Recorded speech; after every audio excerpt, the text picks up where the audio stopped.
Hi, everyone. Welcome to Bottom Syndicate. I'm your host, Joyce Strong.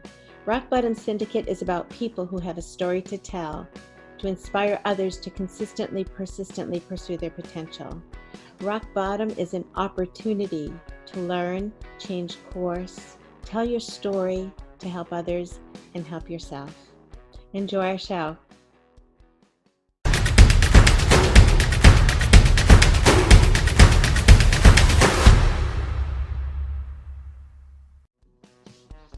My guest today here at Bottom Syndicate is Edward Zia, who is a master persuader and influencer. Edward is my mentor and coach, one of them. I have lots of them, and he is one that's very special who's helping me in this niche of marketing and reaching out to people. And he's really setting a great example of how you can go from being a homeless veteran and somebody suffering from anxiety and PTSD after a head injury to being successful in business. And he has found his way through telling his story, asking for help, and then sharing what he's able to achieve after having hit rock bottom. Enjoy the show.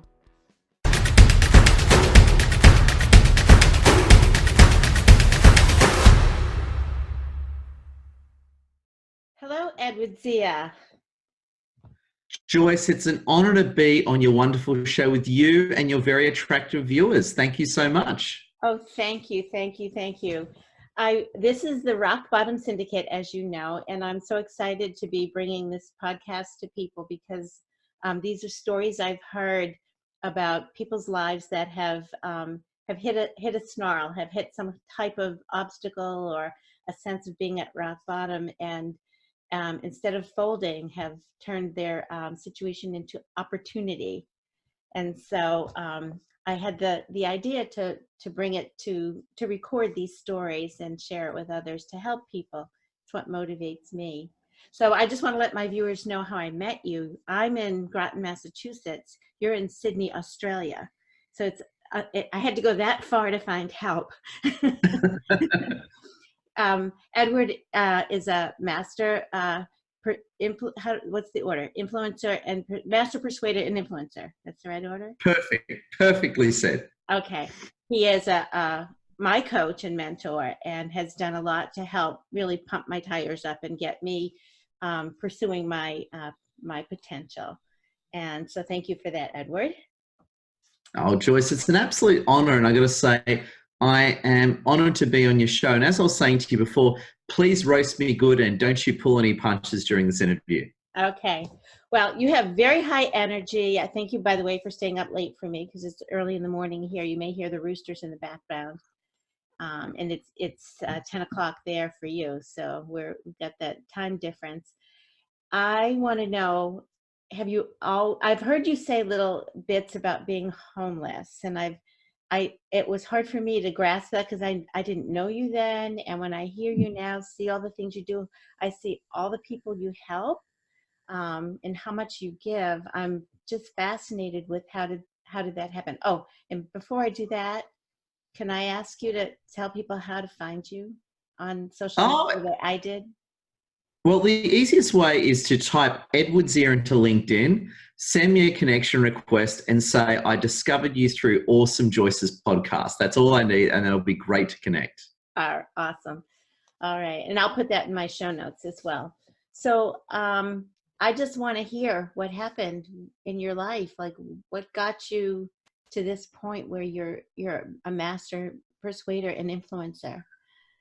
Well, it's a great journey, and it's funny you asked this. I get asked this many times during the week, and what originally happened to me was I originally grew up never ever thinking I'd be a persuader or an influencer. I always grew up wanting to be in the military and work for the government and go into policing. So what happened to me was I was a 19-year-old young man, and I went and joined the army, as you do, went and joined the Australian Army. And I was a young combat engineer, basically a guy that would dig holes and put up fences and be basically a government labourer. Mm-hmm. And did that. I was very lucky based on my heritage to get invited to do special projects with Canberra. So I ended up as a very, very young man before my 21st doing undercover drug work with the federal government. So crazy years I had, right? It was awesome times. What happened to me though was no one ever told me that undercover drug work is really dangerous. I didn't know that at the time, Joyce. It turns out undercover drug work is really dangerous. And what happened to me, tragically, had a really bad sting. I got injured very badly and I was very sick. I was injured very badly. It basically ended my policing military career. What happened to you? Sorry? What happened to you? Well, I had a bad drug sting. Basically, you know, as undercover drug stings aren't the safest operations. Had a really bad one where I got injured very, very badly. I got hit over the head very, very hard. And basically, I was very sick. I was in a coma for a few weeks and I was very much on the edge of living. So, which is another story for another time. But yeah, I was almost dead. I was in a coma for weeks. And when I sort of started to come to again, I was not a healthy individual when I came to from that. I was not healthy for a very long time. So your personality is so much on the positive. You're always looking at the positive and framing it that way. And it feels like you're minimizing what happened to you. When you get hit, you're in a coma. You talk about it like it's, I was on the edge of death. You know? I mean, what happened? So you had brain injury. Yeah. So I was hit over the head very badly. It was the end of my policing career. I was very sick. And so what happened to me was that as I sort of left the military and police and sort of went back into normal civilian life, what happened to me was, and this is where the Australian government's very good. The Australian government was very good for me and helped me get back on my feet, give me money and that sort of thing. And what was interesting in that whole experience was that as I got back on my feet, I ended up actually going back to uni. I ended up basically blocking out everything that happened. So the way I dealt with that part of my life was basically just pretending it never happened, just totally burying it, just not going there. Right. So you didn't forget, you just chose to block it. However, there was this came to bite me later on. So what I did was I just chose to block it and actually threw myself into my work and I actually had a very successful career in corporate Australia. I got up to marketing director for one of the casinos in Tasmania. So I was actually a marketing director for Rest Point Casino in Hobart. So you know Tassie Devil and Warner Brothers? Yeah. Tassie Devil. Yeah. The Tasmania. I actually moved to Tasmania where Tassie Devil's from. And I actually was helping run the casino there. I thought that was a fictional place. No, it's actually true. It's a lot like New Zealand. You know Lord of the Rings, right? You know, it's all beautiful. Yeah. That's Tasmania. And just saying, Tasmanian devils are these little, almost dog-like creatures with whiskers, and they literally go, they're kind of cute in a psychotic sort of way. Right? Anyway. Now, you made a good point, Joyce. What happened to me, and you would get this. So I actually had really bad PTSD, right? Really bad, complex battlefield PTSD. And what happened to me was that a lot of these, as I hit my late 20s, a lot of the PTSD that I buried all came to the surface around about that time. Mm-hmm. And I had a lot of problems with relationships, with work. And basically those conditions ended up to me losing everything. Lost my relationships, lost my work. And I was unable to work myself. Can I ask what happened when that happened with you? Because again, you're like kind of glossing over, and I'm trying to dig in a little deeper, if I may. Oh, please, yeah, please. So it just seems like it happened so quickly. What kind of things happened with you with PTSD? Like what? Well, what happened to me was I always had very high anxiety. I was always a very anxious, worrying sort of character at that time, right? Yeah. What happened though is that when I was about 28, 29, it started to all really come to the surface. And it was really, really distressing for me. And, you know, I don't know if have you seen Iron Man, right? With Tony Stark, right? Yeah. You know, he has panic attacks in it. You know, he just goes like that. And he's sort of, I was literally doing that about 3 times a day. I was having the worst panic attacks all the time. Mm-hmm. So I used to have always really high anxiety all the time. Sometimes I could barely breathe. Mm-hmm. And I remember at its peak, 3 times a day, I have a full-on panic attack where I totally zone out. So Really, really. what does it look like? What does it feel like for you? Do you just like your heart races, or you freeze, or you? Yeah, I'd freeze pretty much. What would happen is what was actually interesting about it, and sort of going back to unpack it, was that I would always be on edge, right? So you know how you get nervous about something, right? Yeah. I was like nervous all the time. I was stressed about everything. I was always just stressed out. Everything was, there was no depth for me. I was always like literally on edge all the time, right? Yeah. On edge, and which is very much PTSD. And what happened was that when the panic attacks really started to get bad, I would have trouble breathing. I would just be literally almost comatose. I'd be literally just zoned out, and it was very, very distressful. Wow. And it was very, very sort of a distressing experience. And what happened to me was that it got to the point where I had trouble functioning in everyday life, right? It was just really hard, right? I was still doing stuff. I was still going to work and putting on a suit and all that, but it just got worse and worse and worse, because I suppose what happened to me was that, and you kind of picked this before, Joyce, because you're a smart lady, I never actually dealt with the mental injuries I suffered, right? They were all just buried, all to sort of, come out of the closet later on to wreak havoc in my life. And that's exactly, and I've actually met a lot of veterans, is that once, let's say bomb goes off, whatever, you get injured, a lot of the mental anguish actually comes to you 4 or 5 years later. It's actually very, very common. I've met a lot of people like it. You get out, you actually lead a normal life, then you start to go basically insane later on, which is exactly what happened to me. I hear that story as well, that there's an attempt to like man up and deal with it. Yep. Like I should be able to handle this. Yes. And then something, or just time, finally opens up that box, and there's an explosion of sorts. Yeah, exactly. Yeah, like a pressure cooker. Yeah. So I think I've heard you mention that you used to weigh more. How did you attempt to cope? Was it through not caring for yourself, eating? Did you weigh a lot more than you do now? It was funny. At the time, I actually put on my weight a little bit later. So at the time I was actually fairly slim at that time, interestingly enough. Did you use any substance or do any other kind of help cope? I know sometimes people go into that path for a while.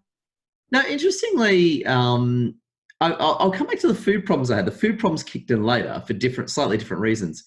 I've never been addicted to anything, so I've never had. I didn't have any substance addictions or any.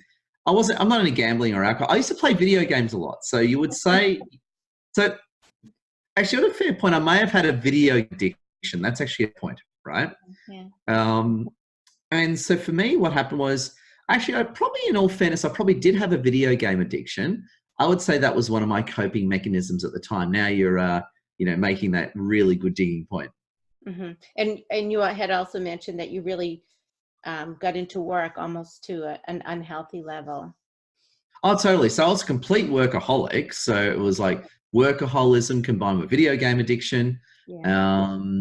So I've never been into drugs, alcohol, or gambling. It's just not my thing, right? I just never been into that.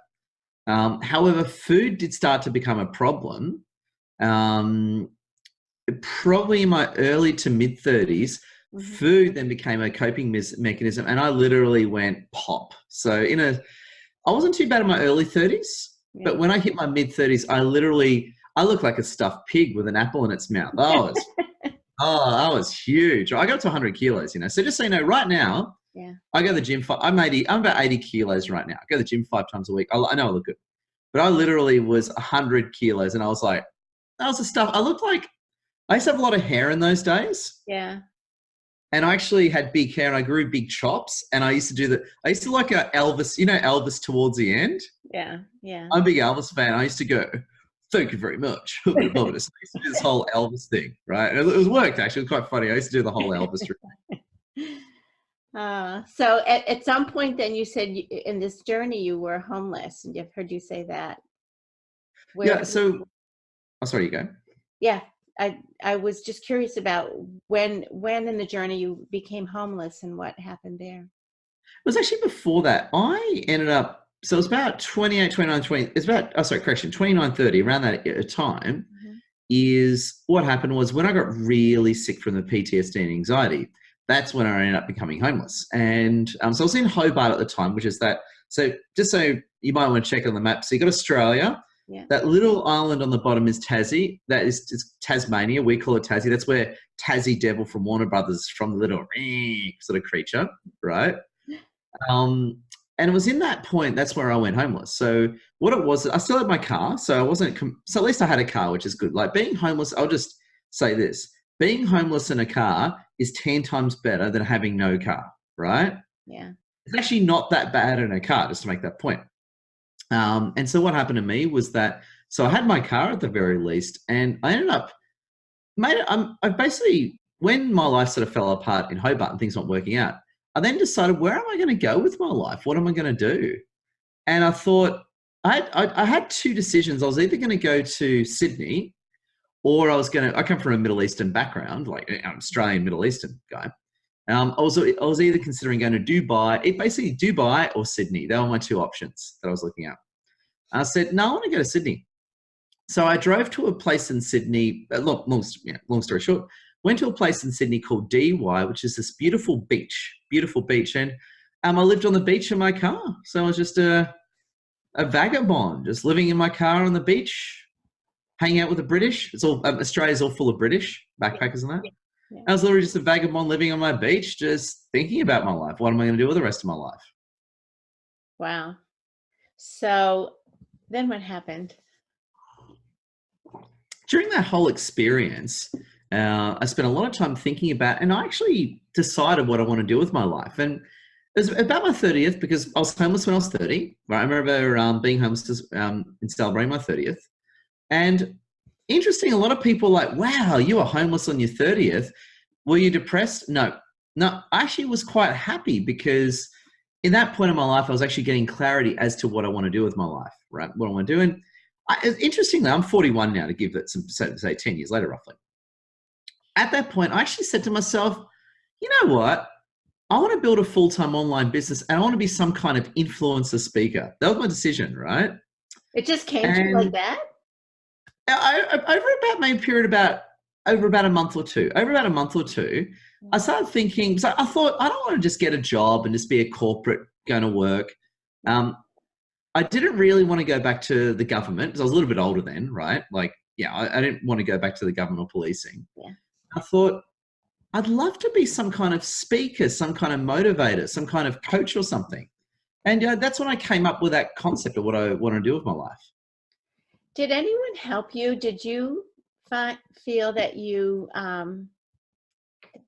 had a resistance to asking for help, or did you find anybody? Like, I found you, and yeah. I'm getting braver to ask for help, as my mentor and coach. Did that happen to you?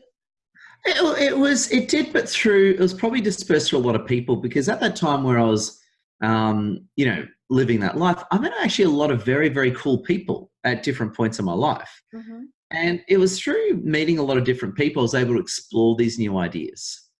And I kept thinking, yeah, I want to be some kind of motivator. I want to help people. I want to do something cool like that. And that's when I started to really think about my life in a different viewpoint. And then the ideas started to sort of crystallize, and I thought, I've got a long way to go, but I thought, this is actually possible. I could see myself doing this. I could actually see myself building a life doing this. Mm-hmm. And then I started just taking the baby steps in that direction. So what were some of the initial baby steps you took? The first initial baby step I took was actually, the first thing I did was actually getting a job, getting just part-time job. So I used to be one of those annoying guys that used to sell health products in shopping malls. Sell the back massages, the little heat packs, the ones that you click and you put them on your neck and stuff like that, and they heat up. Yeah. And little massage sticks. I used to be one of those annoying guys, right? And so I used to just work in shopping malls and stuff. Pretty much minimum wage, right? Minimum wage. Yeah. And money to just pay bills and actually live in a place. And what I then decided to do, what then that inspired me to do, was that I then decided to actually go do a course in coaching. And then I decided to start my coaching business just little bit by little bit. And I started taking baby steps every day. So I did a coaching course over about a year and a bit, read a lot of books, did a lot of stuff, and I just started putting myself out there as a coach. So has this been your personality you're so outgoing and maybe the experience in the mall selling the health products got you used to hearing no and resisted. I mean, what's the word I'm looking for? Immune to no. It's funny you say that because I was only thinking about this the other day. So you're a great interviewer, Joyce. I used to be a much more of a quieter, sensitive guy, but a lot of the selling I did got me in the mood to become a coach. So I used to be a successful corporate. I was sort of like a failed corporate, so to speak, right? Yeah. And that mixture of my corporate stuff, but also the sales experience, that started to make me quite more outgoing. And what happened was that as I got more into coaching, I learned how to retrain my brain over the years. So I used to be quite a negative thinker, and I retrained myself into becoming a positive thinker and going from a scarcity mindset to an abundance mindset, which has been absolutely awesome. Who are some of the people or places that you've learned that have influenced you for that? Because I that definitely resonates with me. It's I think we're kind of wired to look at the negative because there might be something after us that wants to eat us. Yeah, totally. There's actually two people. There were quite a few different characters, but there were two people that were really instrumental in my life coming together that way. And they're both coincidentally from the United Kingdom. I actually got coached and mentored by these guys. One guy is a guy by the name of Brad Burton, and definitely look him up. Great guy. Brad Burton has actually just recently got voted in the UK's top 100 most influential people. Wow. Right, so massive influencer in the United Kingdom. And one of his colleagues at the time, who has really now made a name for himself, is another guy called Stefan Thomas. So Brad Burton and Stefan Thomas, these two characters both really helped mentor me and inspire me. And a lot of actually even my own style and approach is actually a mixture between those two guys. So it's been these two characters that I've heavily based my style on, which has completely inspired me. So for example, you can see a Union Jack on the wall behind me, right? Yeah. I'm in Australia, so that's a British flag, obviously not an Australian flag, but yet it still quite inspires me. So those two fancy, fine Brits have really cemented my style. So it's Brad Burton and Stefan Thomas. So I encourage any of you listeners out there to reach out to them and look them up and tell them I sent you. Is there anything that they taught you from your work with them, that anything way you could crystallize, or like the most important thing they taught you? Oh, they taught me a lot of things, but I'll say the top three lessons to make it easy, right? Yeah. The top three things that I really got from both of these characters combined is, number one, and I say this to all you awesome listeners out there, is you got to believe in yourself 100%. You have to back yourself 100%. What I mean by that is that you don't do things half-heartedly. You don't just try something for the heck of it. If you do something, you do it properly. So if you're going to do videos on LinkedIn, you don't do one every fortnight, you do 3 a day. It's really throwing yourself into what you're doing. Yeah. So backing yourself 100%. The second lesson, which I really liked, was that really getting to leverage, such as, using social media, it was more Facebook at the time, but these days using LinkedIn, for example, speaking at events, running events. So really having good leverage. So you got that full one-to-many occurring. Yeah. And the third key lesson that I really love was having your own unique style. So don't try and dress like the market. Really go out there on a limb and really unpack your own natural style, which is exactly what I've been doing lately. And it's been incredible. Yeah. Well, you're definitely unique amongst people. You have a brand and a style that's fun, and I love the way you'll say things like, "Hello, awesome Joyce." And I know you're going to say it. And now it's like, it's immediately gives me that little oxytocin hug, that I feel good and I'm receptive. So it's a nice hack. And it's good. And of course I mean it as well. And that's the thing that's important. And that's what I've been really exploring. Even lately, actually, not lately, but maybe about 6 months ago, I was actually really struggling with my own identity in that regard, and that, who am I? What sort of, how can I be more me? Right. So for me lately, over the past few months, I've actually gone through a bit of a reboot myself in really sharpening who I am and focusing on exactly who I authentically am. And I think that's it. I think it's a challenge. Being different, everyone talks about it, being different.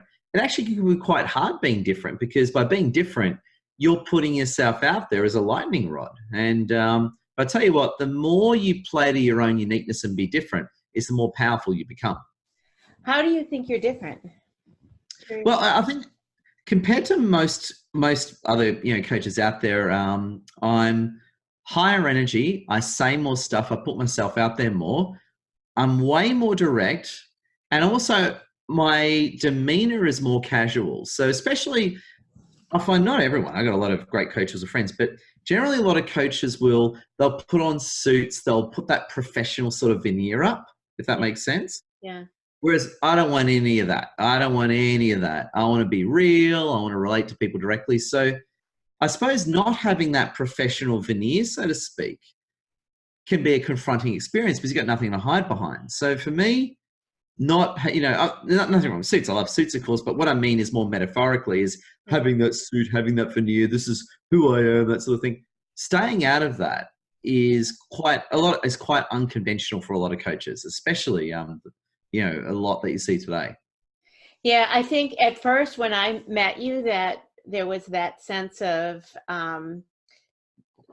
just all of a sudden you were there, and you were sending me video texts and voice texts, and I wasn't used to this. And I'm a bit of an outlier at my age to be as hip as I am with Instagram and LinkedIn. I'm pretty hip, but still it was different.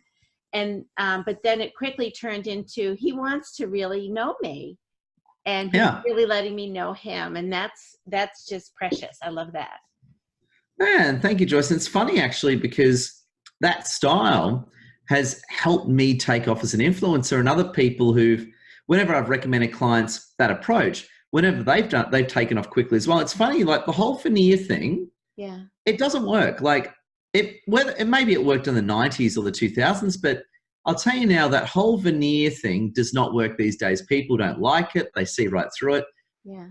People want to have real, honest conversations and connections. And that's such an important thing, especially if you're an influencer coach or whatever the case may be. Mm-hmm. It seems too, that idea of putting yourself out there, you are so available to people. And you said something earlier, you used a term with one to many. Is that how you said it? Yes. Yeah, one to many, or leverage, we say. Leverage or one to many.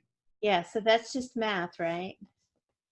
Yeah. So for example, common one-to-many strategies that I follow and recommend is like putting a video on LinkedIn is one-to-many. This podcast interview is one-to-many. It'll be watched by thousands of people. Yeah. Doing live webinars, one-to-many. Running meetup events, one-to-many. So the thing I've really found that's also really helped me take off lately is having as many leverage one-to-many strategies as possible. So the more, one-to-one's great, but you also need a mixture of good one-to-one, but also one-to-many, so you get that overall reach and everything as well. And just tying it back to the beginning of where we started with the conversation, where you had a very tragic episode in your life that we might call rock bottom, and a brain injury, which adds another level of complication, PTSD. Yeah. And I'm sure there's still residual from that. That doesn't go away completely. Those are takes a long time for the brain to rewire and to grow. And also the discrimination that comes from that as well. Like I'm actually going to post about this tomorrow, but what happened to me was that I did a post yesterday. Every now I'm talking about being a homeless veteran, and I had a few people trolling me about it, right? Making fun of me for being a homeless veteran, saying that it sounds dumb and all this sort of thing, right? So what happens is that, whenever I talk about PTSD or being a homeless veteran, most people are pretty cool but you'll even get people that'll discriminate against you, they'll make fun of you, they'll troll you. So even though like 99% of people are great, you'll get that 1 in 100 lunatic that, has that bigotry, that discrimination that makes it hard. Because again, I'm living with a mental illness. I have a mental illness and I'm living with a mental illness. And, you get people that discriminate against you for that. It's pretty crazy. I'm sure you see this stuff all the time, Joyce. Yeah, I do. And it's upsetting to hear. But I'm glad that you're able to have the support that you need to use it as leverage as well. Yeah, and it's crazy. Like, there have been people who've made fun of me for being a homeless veteran. They make fun of you for it. They think it's funny. Yeah, people do laugh, or they'll say, "Oh, you'll never be able to," and somehow that's been fuel for you to move forward. So I'm so happy for that, because you've helped me and so many people. Wow. Yeah. No, it's an honor. And the irony with the trolls, and this is what I say to all the trolls out there, not that any trolls will be listening to this because I blocked them all, but the irony of those with the trolls is that the trolls think they're really awesome. They think trolls think that when they troll someone, they're stopping them. No, it actually does the opposite. Whenever I get trolled, it makes me more radical and more extreme in what I'm doing. It makes me, it compels me to tell my story. So again, the more I get trolled is the more louder and more I echo the story, which I think is awesome. So the trolls, ironically, they think they're really smart, but they're actually achieving the opposite of what they're trying to do. That's right.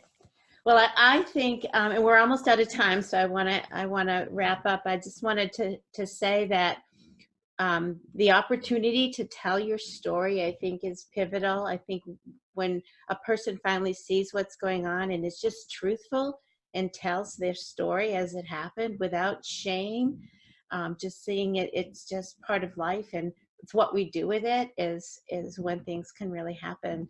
It sounds like that's what happened with you, that you finally told your story. Yeah, and it's been great. And I got to say, it's been a great story to tell. And I invite anyone to share their stories. If anyone, just for everyone out there, is suffering from mental illness, if you're lonely, if you're whatever, reach out, ask for help, and start sharing your story. The more you share your story is the more you're going to get over it, but also help other people around you. I can't think of a better way to end this interview. That's just so beautifully said, and it's exactly what this is about with Rock Bottom Syndicate. So, anything else you want to share? No, I just want to say, Joyce Strong, you're an amazing lady, and to all the viewers out there, make sure you show Joyce maximum love as well. Well, awesome, Edward Zia. I love you, and thank you so much for coming on my show. Thank you. Bless your hearts.